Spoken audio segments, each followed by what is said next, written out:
सुप्रभात प्यारे बच्चों, आज मैं आपको व्यंजन संधि समझा रही हूँ। इससे पहले की वीडियो में मैंने आपको स्वर संधि और स्वर संधि के पांचों भेद समझाए थे। अब बेटा दूसरी संधि का भेद है व्यंजन संधि। स्वर संधि के बाद व्यंजन संधि। व्यंजन ध्वनि के निकट स्वर या व्यंजन आने से व्यंजन में जो परिवर्तन होता है उसे व्यंजन संधि कहते हैं। दोबारा फिर से देखें परिभाषा। व्यंजन ध्वनि के निकट स्वर या व्यंजन आने से व्यंजन में जो परिवर्तन होता है उसे व्यंजन संधि कहते हैं। अब आपको व्यंजन के बारे में भी पता होना चाहिए। इसमें व्यंजन देखिए आपकी स्क्रीन पर हैं। सबसे पहले क वर्ग, च वर्ग, ट वर्ग, त वर्ग, प वर्ग। फिर इसके बाद है अंतस्थ। अंतस्थ में य, र, ल, व। ल है पार्श्विक, तो इसमें ल है पार्श्विक व्यंजन व। फिर ऊष्म श, स, श, श, स, ह। गृहीत आ, ज, फ। संयुक्त व्यंजन क्ष, त्र, ज्ञ, श्र। तो अभी आपको सारे व्यंजन बता दिए। इसमें अब हम करते हैं बात व्यंजन के नियमों की। वर्ग के, अब वर्ग मैंने आपको बताया था क वर्ग, च वर्ग, ट वर्ग, त वर्ग, प वर्ग। वर्ग के पहले वर्ण का तीसरे वर्ण में परिवर्तन। वर्ग का अब देखिए सबसे पहले क वर्ग। अब जैसे क वर्ग है क, ख, ग, घ, ण। तो इसमें क, अब पहले नियम में क्या है, पहला वर्ण तीसरे में बदल जाएगा। एक तो ये इसमें नियम है, तीसरे में या चौथे में। उसके बाद य, र, ल, व, ह या कोई भी स्वर आ जाए तो पहला वर्ण उसी वर्ग के तीसरे वर्ण में बदल जाएगा। तो यहाँ नियम क्या है, यदि किसी वर्ग के पहले वर्ण, पहला क वर्ग, च वर्ग, ट वर्ग, त वर्ग, प वर्ग, इन सब का पहला वर्ण, इसके बाद किसी भी वर्ण का या तो तीसरा वर्ण आ जाए या फिर चौथा वर्ण आ जाए। तीसरा था क वर्ग में ग, घ, तो तीसरा वर्ण आ जाए या चौथा वर्ण आ जाए, या य, र, ल, व, ह या कोई स्वर आ जाए तो पहला वर्ण उसी वर्ग के तीसरे वर्ण में बदल जाएगा। अब इसके उदाहरण देखिए, जैसे दिक् जमा गज, यानी क है क वर्ग का पहला वर्ण, उसके बाद आ गया तीसरा ग, तो तीसरे में ये बदल जाएगा, क के स्थान पर ग आ जाएगा, यानी कि दिग्गज। दिक् जमा अंबर, अब अंबर में अ आ गया स्वर, तो दिक् जमा अंबर तो बन जाएगा दिगंबर। इसके बाद है वाक जमा दत्ता, यानी द आ गया, त, थ, द, तीसरा तो क के स्थान पर ग आ जाएगा, वाग दत्ता।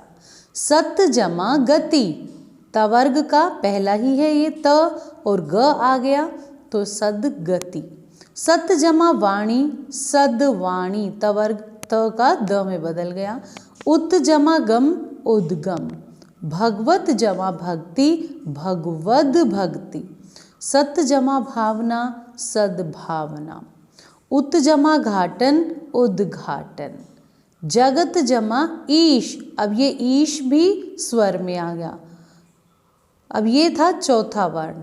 उत जमा घाटन, घ आ गया, क, ख, ग, घ, यानी कि चौथा वर्ण आ गया, तो यहाँ पर तब भी बनेगा उद्घाटन।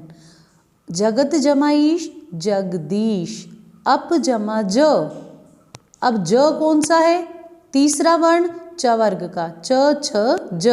प के बाद प वर्ग पहला ही है, पहले के बाद तीसरा आ गया, तो प में, प वर्ग में जो तीसरा होगा प, फ, ब, तो क्या बन गया, अब्ज। वाक जमा ईश, वागीश। वाक जमा जाल, वाग जाल। दिक जमा अंत दिगंत, जगत जमा अम्बा जगदम्बा, सत जमा धर्म सद्धर्म, तत् जमा भव तद्भव, तत् जमा अनुसार तदनुसार, अप जमा धी अबधी। अच चवर्ग का पहला ही है और ये स्वर आ गया तो चवर्ग का तीसरा क्या होगा, च छ ज, तो क्या बन जाएगा अजंत। षड जमा आनन षडानन। इसके बाद है इसका दूसरा नियम, वर्ग के पहले वर्ण का तीसरे वर्ण में परिवर्तन। अब पहला वर्ण, वर्ग का पहला वर्ण होगा कवर्ग, चवर्ग, टवर्ग, तवर्ग, पवर्ग। इसका बनेगा किस, अगर इसके बाद में न आ जाए या म आ जाए तो वह पांचवे में बदल जाएगा। पांचवा कवर्ग का क्या था, वांगमय, वाक जमा मय, न या म में से मिलेगा अब आपको यहाँ, वाक जमा मय वांगमय। षड जमा मास क्षण मास, जगत जमा नाथ जगन्नाथ, सत जमा नारी, अब ये देखें मैं और न में मिलेंगे, सन्नारी। सत जमा मित्र सन्मित्र, सत जमा मति सन्मति, उत जमा मेष उन्मेष। इसी तरह से दिक जमा नाग दिग्नाग, षट जमा मुख क्षणमुख, सत जमा मार्ग सन्मार्ग, उत जमा नयन उन्नयन, चित्त जमा मय चिन्मय, उत जमा नायक उन्नायक। और ये उन्नति भी कई बार पूछ लिया जाता है परीक्षाओं में, उत जमा नति उन्नति। इसके बाद त से संबंधित नियम है। तीसरा नियम है यहाँ पर ये वर्ग, पहले क्या था, वर्ग के पहले वर्ण का तीसरे में परिवर्तन। दूसरा नियम है वर्ग के पहले वर्ण का पांचवें वर्ण में परिवर्तन। इसके बाद है त से संबंधित नियम। त के बाद ल आ जाए तो त के स्थान पर ल हो जाता है। जैसे देखें उत जमा लेख, त के बाद ल आ गया तो त के स्थान पर ल हो जाएगा उल्लेख। शरत जमा लास शरल्लास, उत जमा लास उल्लास, तत् जमा लीन तो त के स्थान पर ल यानी कि तल्लीन। इसके बाद त के बाद अगर ज या झ आ जाए तो त का ज बन जाता। जैसे अब ये आपने कई बार कई परीक्षाओं में देखा होगा उज्ज्वल शब्द, ये ज़्यादातर परीक्षाओं में पूछ लिया जाता है। तो इसका क्या होता है, उत त हलंत है, उत जमा ज्वल।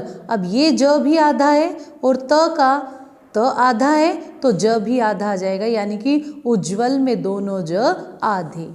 सत जमा जन यानी कि सज्जन, जगत जमा जननी जगज जननी, विपत जमा जाल विपज जाल। इसके बाद है तीसरा, त के बाद ट या ड, तो ट होगा तो ट हो जाएगा, ड होगा तो ड हो जाएगा। देखिए जैसे तत् जमा टीका, तो त के आगे ट है तो यहाँ पर ट बनेगा यानी कि तट्टीका। इसके बाद वृहित जमा टीका यानी कि व्रीहि, त के स्थान पर ट है तो ट आ जाएगा वृहित टीका। उत जमा डयन, अब यहाँ ड है तो ड बन जाएगा उड्डयन। इसके बाद ये बहुत ही महत्वपूर्ण है, त के बाद श हो तो त के स्थान पर तो च बनेगा और श के स्थान पर छ बन जाएगा। जैसे देखें उत जमा श्वास, अब ये श आधा है तो श के स्थान पर क्या बनना था, छ, ये भी आधा आ जाएगा।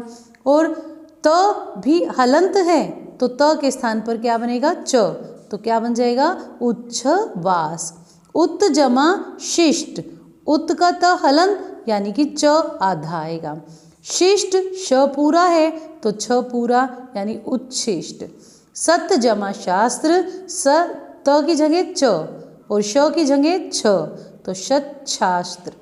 तत् जमा शिव तत्शिव।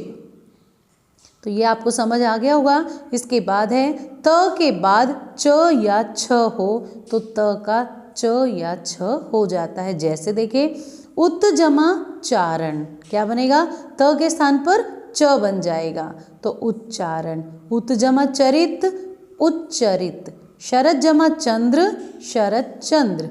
उत जमा छिन्न, उच्छिन्न। त के स्थान पर च और छिन्न पूरे का पूरा आपका आ जाएगा। सत जमा चरित्र, सच्चरित्र। सत जमा चित्त, सच्चित। जगत जमा छाया, जगत छाया, क्योंकि त के स्थान पर तो च आएगा और छाया ऐसे का ऐसे ही आ जाएगा। इसके बाद है त के बाद ह हो तो त के स्थान पर ध हो जाता है। ये द और ध हम मिला के बना देते हैं। जैसे देखिए तत् जमा हित, तद्धित। द और ध मिलकर बन गया तद्धित, और ये कई बार परीक्षाओं में पूछ लिया जाता है। इसके बाद है उत जमा हत, उद्यत। अगला है उत जमा हार, उद्धार। पत जमा हति, पद्यति। और कई बार परीक्षाओं में ये प्रश्न ये आपका पूछ लिया जाता है। संधि में भी आ सकता है, संधि विच्छेद में भी आ सकता है। इसके बाद है छ से संबंधित नियम। त के नियम समझ आ गए होंगे। इसके बाद छ से संबंधित नियम। यदि किसी स्वर के बाद छ आ जाए, स्वर के बाद छ देखिए जैसे अनु जमा छेद। अनु में ऊ क्या है स्वर और छ आ गया, तो यहाँ अनुच्छेद छ से पहले च आ जाएगा। तो अनु शब्द है, अनु लिख करके आधा च, फिर छेद ऐसे का ऐसे लिख देंगे आप। ऐसे देखिए आप छत्र जमा छाया, छत्र, और इसके बाद च आ जाएगा। छाया से पहले आपको च लगा देना है। वी जमा छेद, विच्छेद। संधि जमा छेद, संधिच्छेद। परि जमा छेद, परिच्छेद। स्व जमा छंद, स्वच्छंद। आ जमा छादन, आच्छादन। वृक्ष जमा छाया, वृक्ष लिख करके च छाया, वृक्ष छाया। इसके बाद है म से संबंधित नियम। यदि म के बाद क से म तक कोई भी व्यंजन आ जाए तो म उस व्यंजन के पांचवें वर्ण में बदल जाता है। दोबारा देखें, म के बाद क से म तक कोई भी व्यंजन आए तो म उस व्यंजन के पांचवें वर्ण में बदल जाता है। जैसे देखें सम जमा कल्प, संकल्प। अब ये न ऐसे आता है, अभी मैंने आपको व्यंजन भी बताए थे उसमें क ख ग घ न, तो ये संकल्प ऐसे लिखे या यहाँ पर अनुस्वार लगा दे। अहम जमा कार, अहंकार। सम जमा गम, संगम। सम जमा चय, संचय। सम जमा जीवन, संजीवन, समजीवन। सम जमा ध्या, संध्या। सम जमा पात, संपात। सम जमा बंध, संबंध। सम जमा भाषण, संभाषण। लेकिन म के बाद अगर म आ जाए, एक ये यहाँ पर अन्य नियम है, म के बाद भी म आ जाए तो हम कभी भी इसको अनुस्वार नहीं लगाएंगे। जैसे सम जमा मुख, तो हमें आधा म लगाना होगा, सम्मुख। इस पर हम अनुस्वार नहीं लगा सकते। सम जमा मान, सम्मान। सम जमा मोहन, सम्मोहन। सम जमा मति, सम्मति।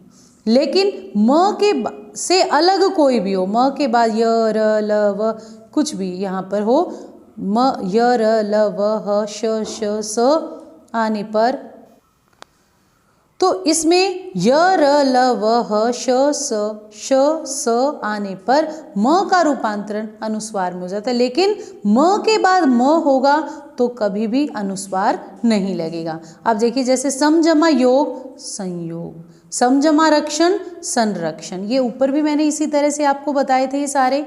लेकिन म के बाद म होगा तो अनुस्वार नहीं लगेगा। इसके बाद है हमारा ये नियम है न का ण होना। री, र, श से परे या उनके बाद अगर न आ जाए, देखिए जैसे परि जमा नाम, तो परि जमा नाम, ना की जगह पर हो जाएगा ण, परिणाम। अगर री, र, श इनके बाद न आ जाए तो उसके स्थान पर न बन जाता है। परंतु यदि बाद में चवर्ग, टवर्ग, तवर्ग, श और स आ जाए तो ण नहीं होता।